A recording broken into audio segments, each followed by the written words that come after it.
And back here, we dealt with a lot, and we're still dealing with a lot of the aftermath of that storm. Chief Meteorologist Sarah Knox joins us now with what we can expect in the week ahead. Sarah. Hey there, Cami. Yeah, we can expect a little more cold, a brief warm up, a little more snow, and then another cool down. There's a lot going on this week as well, especially as we're kicking off the new year later on. Just a few more days left of 2025, and those few days will be, well, a little messy. We're still very much cleaning up of what happened with that aforementioned storm that we were talking about. Here is the evidence of that in Rochester. I want to point out Frontage Road here showing some of that buildup. Yeah, it's still pretty slick out there, especially on the less traveled roads, untreated roadways, side roads, but the highways are looking pretty good.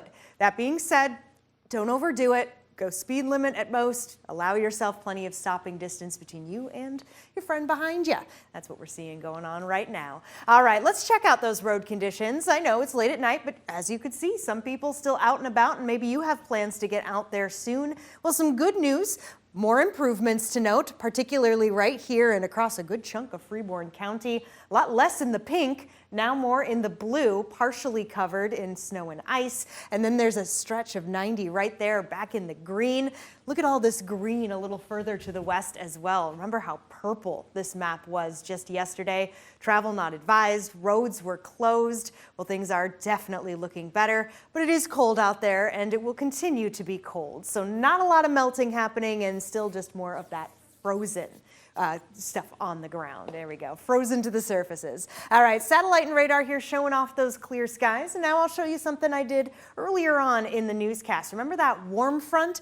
Well, you can see it right here, those red lines bringing in some warmth to our friends a little further to the west and the north. But it's also bringing a little something else with that, a bit more moisture. But this is just the beginnings of it, because as I zoom things out even more, looks like the center has moved just a smidge, but more or less in the same spot.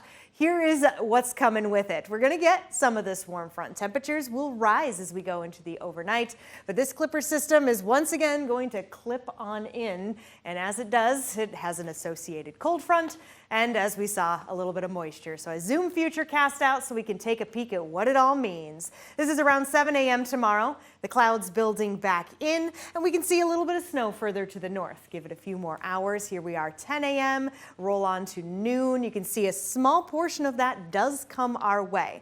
But there's still more to it. We get stuck in the backspin of this low pressure system. Oh man, I should have paused it there, but you could see as we get into the morning of Wednesday, more snow on the way. So a couple things here. Temperatures will be rising as we do go through tomorrow, ultimately getting to around 30 degrees. Not too bad here in Rochester. Most of us right around the freezing point, but then temperatures will fall as that front moves over, precipitation chances go up.